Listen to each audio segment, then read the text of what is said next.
اعوذ باللہ من الشیطان الرجیم، بے شک ہم نے اس ذکر کو نازل کیا ہے اور بلا شبہ ہم ضرور اس کی حفاظت کرنے والے ہیں۔ اللہ پاک نے اس بات کی گارنٹی قرآن میں خود دی ہے کہ اللہ تعالیٰ نے اس قرآن کو نازل کیا ہے اور اللہ پاک نے خود اس کی حفاظت کی ہے۔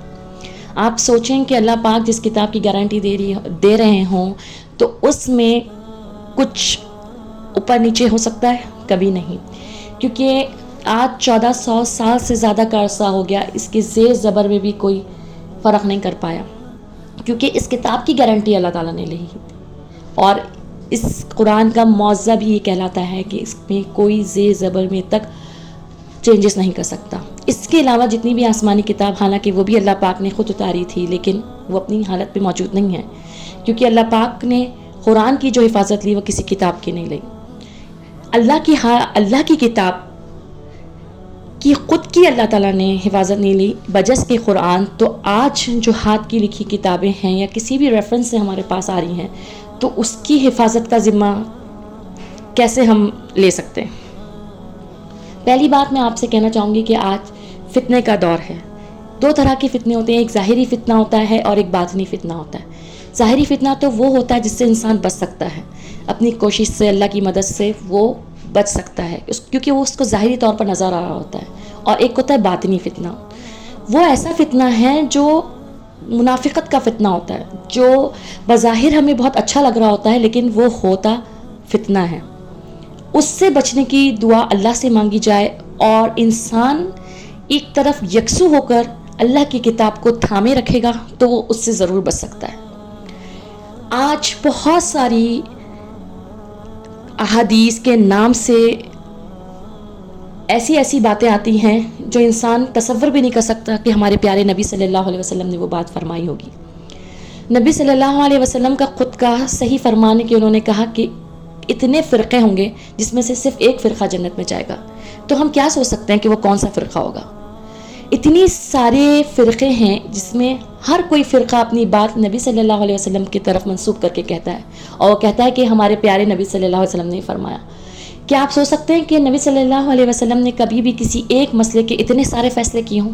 نہیں، بے شک ان کا ایک ہی فیصلہ ہوتا تھا، وہ ہوتا تھا قرآن کے مطابق۔ اللہ پاک نے اس قرآن میں بار بار کہہ دو، قل، بار بار یہ بات نبی صلی اللہ علیہ وسلم سے فرماتے ہوئے کہا کہ لوگوں کو یہ بات کہہ دو، مومنوں کو کہہ دو، ایمان والوں کو کہہ دو، انسانوں کو کہہ دو۔ یہ بات خود گواہی دیتا ہے کہ نبی صلی اللہ علیہ وسلم ہم سے کیا کہہ سکتے تھے۔ اگر ہم قرآن کی اسٹڈی کریں تو ہمیں پتہ چلے کہ کیا بات نبی صلی اللہ علیہ وسلم کی ہے اور کیا بات نہیں ہے۔ آپ اس بات پر غور کیجئے، جو نبی صلی اللہ علیہ وسلم کی بات نہیں مانتا وہ منکر حدیث ہے اور کافر ہے، کیونکہ اللہ پاک نے اپنی اطاعت کے ساتھ نبی صلی اللہ علیہ وسلم کی شرطی اطاعت رکھی ہے۔ وہ کافر ہوگا جس نے نبی صلی اللہ علیہ وسلم کی بات نہیں مانی، اور جو نبی صلی اللہ علیہ وسلم پر الزام لگائے جانتے ہوئے یا نہ جانتے ہوئے، تو آپ بتائیں کہ اللہ تعالیٰ ان کے ساتھ کیسا پیش آئیں گے؟ آج کل کے اس فتنے کے دور میں ایک واحد کتاب قرآن ہے جس کی حفاظت اور گارنٹی اللہ پاک نے لی ہے، جس پر ہم آنکھ بند کر کے بھروسہ کر سکتے ہیں کہ اس کتاب میں کوئی شبہ نہیں ہے، کوئی ڈاؤٹ نہیں ہے۔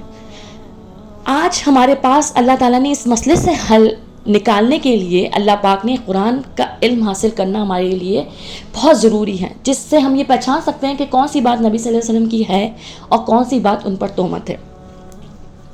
اللہ پاک ہمیں بچائے اس فتنے سے۔ دیکھیے، کوئی بھی بک، کوئی بھی حدیث اگر صحیح بخاری کے نام سے بھی آ رہی ہے یا صحیح مسلم کے نام سے بھی آ رہی ہے، لیکن اگر وہ اس کا متن، اس کی میننگز قرآن کے خلاف ہو تو وہ نبی صلی اللہ علیہ وسلم کی بات نہیں ہے۔ صحیح بخاری، اللہ ان پر رحمت کرے، بخاری صاحب، امام بخاری ایک انسان ہی تھے نا جنہوں نے ان حدیثوں کو چھاٹا۔ سب سے زیادہ حدیثوں کو رد کرنے والے خود امام بخاری تھے۔ انہوں نے کئی لاکھ حدیث اس بات پر کہ وہ قرآن سے دیکھ کر انہوں نے الگ کر دی کہ یہ قرآن کے خلاف ہے۔ تو آج ہم بھی انسان ہیں، ہم امام بخاری سے بھی ایسی بات منسوخ نہیں کر سکتے جو قرآن کے خلاف ہو، کیونکہ ہمیں یقین ہے ہو سکتا ہے انہوں نے بھی ایسی بات نہیں کی ہو۔ یہ آگے جا کے کوئی چینجز کوئی بھی کر سکتا ہے، ہم نبی صلی اللہ علیہ وسلم سے منسوخ نہیں کر سکتے۔ آج ہمیں چاہیے کہ ہم قرآن کا صحیح سے ترجمہ پڑھیں۔ تفسیر سب کی الگ ہوتی ہے، ترجمے کو پڑھیں، عربک تعلیم حاصل کر کے ترجمے کو پڑھیں. جو بات اس کے مطابق ہے وہ نبی صلی اللہ علیہ وسلم کی بات ہے، اور جو بات اس کے خلاف ہے وہ نبی صلی اللہ علیہ وسلم پہ تہمت ہے. ریفرنس اللہ کی کتاب سے بڑھ کر کسی کا نہیں ہے. اللہ سے بڑھ کر گارنٹی اور ذمہ داری لینے والا کوئی نہیں ہے. لہٰذا قرآن دل سے پڑھیں، اس کی اسٹڈی کریں اور اس پر عمل کریں.